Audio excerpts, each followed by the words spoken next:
অনেকেই বলে খাবারের আগে এবং পরে সামান্য লবণ মুখে দেওয়া সুন্নত। এই কথা পরিপূর্ণ ভিত্তিহীন এবং বানাওয়া। এমনটিও বলা হয়, খাবারের আগে এবং পরে যদি লবণ খাওয়া হয় তাহলে ৩৩০টা অথবা ৭০টা রোগ থেকে সুস্থতা লাভ করা হয়, আরও বিভিন্ন উপকার হয়। তারা এ সম্পর্কে হাদিস বলে, আসলে যা মূলত হাদিস নয়, পরিপূর্ণ রাসূলের নামে মিথ্যাচার করা।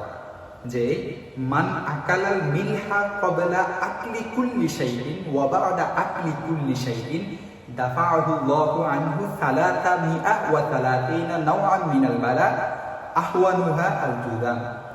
যে ব্যক্তি সব ধরনের খাবারের শুরুতে এবং শেষে লবণ খাবে, মহান আল্লাহ তাকে ৩৩০ প্রকার রোগ থেকে শিফা দান করবেন।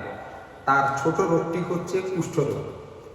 এটি রাসূলের নামে পরিপূর্ণ মিথ্যা কথা বলা, যে কথা রাসূল বলে নাই সে কথা রাসূলের নামে চালিয়ে দেওয়া, বানাওয়াট, জাল, মধু, এর কোনো ভিত্তি নেই। তারা আরও একটি রিওয়ায়াত বলে, ইযা আকালতা ফাবদা বিল মিলহি ওয়াখতিম বিল মিলহি ফাইন্নাল মিলহা শিফাউন মিন ৭০ দা আউয়ালুহা আল জুযাম ওয়াল বারাস ওয়া ওয়াজহুল হালাব ওয়াল আদরাস ওয়াল বাতন।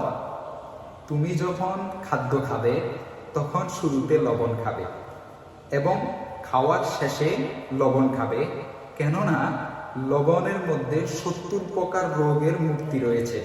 তার প্রথমটি হচ্ছে কুষ্ঠরোগ, পাগলামি, শ্বেতকুষ্ঠ এবং গলার ব্যথা, দাঁতের ব্যথা, পেটে ব্যথা ইত্যাদি ইত্যাদি তারা বলে।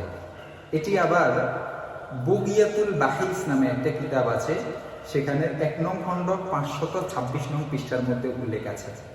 ইমাম সুয়ুতি রহমতুল্লাহি আলাইহি এবং ইবনুল জাওজি প্রমুখ মুহাদ্দিসিন এটিকে মাউদু এবং বানাওয়াট হাদিস হিসেবে চিহ্নিত করেছেন, তাই এগুলো আমরা বলবো না।